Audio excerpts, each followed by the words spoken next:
the emphasis on the emphasis of clinicians is twofold, right? One is, well, who is the person, or what is the person? But more importantly, who could the person be, or what should they be? And that's a very strange thing about people, right? I mean, if you have a cat, you don't really sit around thinking, what could this cat be? Because it's a cat, and you know, if it has offspring, they're going to be cats, and in 1,000 years, they're still going to be just cats. But people, well, we're strange in ways that are virtually incomprehensible, and we're not only what we are, but we're also what we could be. And in many cases, especially for people of your age, you're way more what you could be than what you are. And so focusing on what you could be is an extremely important thing to do. And in fact, there's plenty of research, and some of it's associated with the writing exercises that I told you about earlier, that if you make efforts to define who you could be, and you know, in a way that you find interesting, because you might as well shape yourself into something that you want to be, that increases the efficiency with which you work substantially, and also makes you a better person by reasonable measures of better, which sort of means happier and healthier and, you know, more acceptable, or at least less repulsive to other people. There are two things that you have to take into account when you're thinking about personality, and one of those is how personality stays the same across time, and that's really what gives you your identity and what allows you to identify other people, and then also how personality changes. If you're happy, you're talkative, and that might not be surprising, but the fact that those two things are tightly connected was one of the things that was discovered by the factor analytic processes that led to the development of the Big Five. In the Big Five, there are roughly 5 traits, as the name might indicate. Extroversion, which is a positive emotion trait. Neuroticism, which is a negative emotion trait. Agreeableness, which is warmth and empathy, compassion. The other side of that is kind of a harsh coldness, I guess. Openness, which is both intelligence and creativity. And conscientiousness, which is industriousness and orderliness. Now, there are virtues, so to speak, and faults associated with all of those dimensions. So you can be too extroverted, which makes you rather impulsive, and if you're very extroverted, it's more difficult to get good grades in university because you're always out having fun with your friends and partying. And that might be good in that it'll help you develop a fairly extensive social network, which is a useful thing if you're associated with people who are useful for social networking purposes, but it can really interfere with your ability to sit by yourself and study. If you're conscientious, that's a good predictor of academic success, because conscientious people do what they say they're going to do, and they seem to suffer shame and self-disgust and self-contempt and guilt and so on if they don't. If you get too conscientious, though, you can get quite boxed in and orderly and narrow. And orderliness, by the way, seems to be associated with right-wing political views, and when it's extreme, it starts to get repressive. And so the point of all this is that there are 5 traits, and they have positive and negative aspects, especially at the extremes. And these programs are set up, first of all, so that you'll see a series of adjectives that are universal descriptors. So it's basically a small set of adjectives, 100, that kind of cover each dimension of personality with a reasonable degree of comprehensiveness. Then you'll be asked to pick which ones you think are particularly relevant to you, and then you'll be asked to narrow that to a final list. In one half of the exercise, a list that represents your virtues, and then in the other half of the exercise, a list that represents your faults.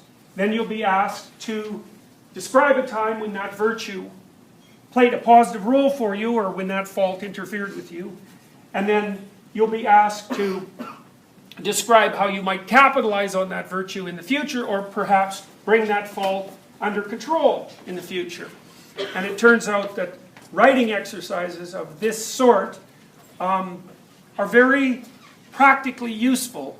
They have a variety of positive effects, one of which seems to be an increase in academic performance. And our research so far has indicated that that increase can be quite substantial among with similar programs. At McGill, we raised the academic performance of struggling university students by 25%, so a whole grade point. And at a business school in Holland, where this is being studied in some depth, we've studied 2,000 people. They actually did the future authoring program and not the present authoring program, which is the one you're going to do. And we improved their overall academic achievement by about 30% as well. Turns out that articulating yourself is an extraordinarily useful thing to do, and you could also think about that in a more comprehensive way as the goal of, say, psychotherapy and personality transformation. A lot of what's happening as you mature and develop as a personality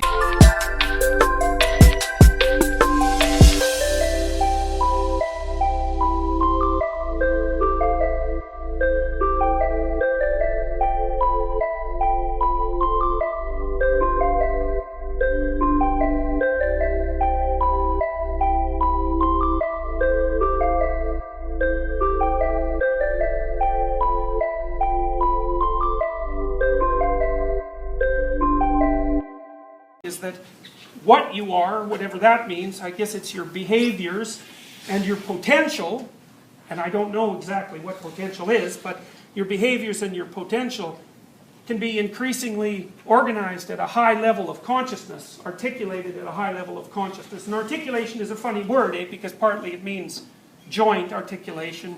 You know, your hands are very articulated, and that's why you can do a lot of things with them. And hands and speech are very tightly related, which is why most people's speech centers are in the same hemisphere as their dominant hand. Anyways, articulating yourself makes you able to do many more things with yourself, and it also seems to quell your negative emotion, partly because it's clarifying you, you know.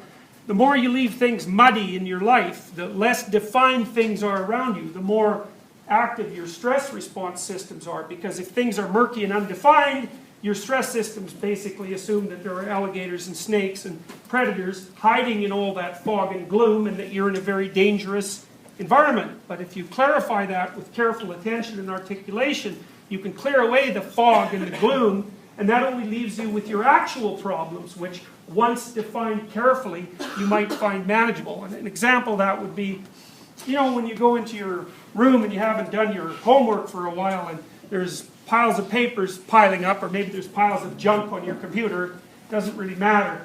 And you'll have a very powerful tendency to avoid that. Not even to look at it, right? You don't even want to look at it, because and that's chaos. It's sort of growing in your environment, and there's a specific part of your brain.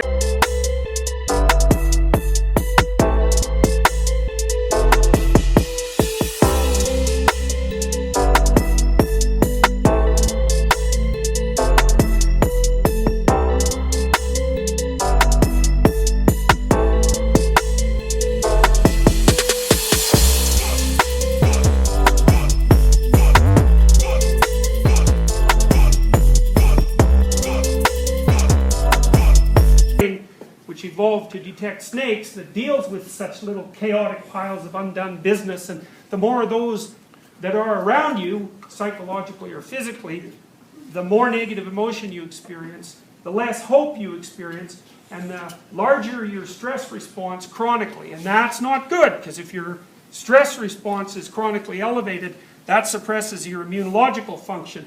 It makes you overweight, it predisposes you to diabetes and cancer, it makes you age faster, it increases the probability that you'll have anxiety disorders and depression. It's a bad thing. So clarifying who you are and what you're doing is a good thing, unless you want all those other things to happen, which seems highly improbable, although people desire some very strange things.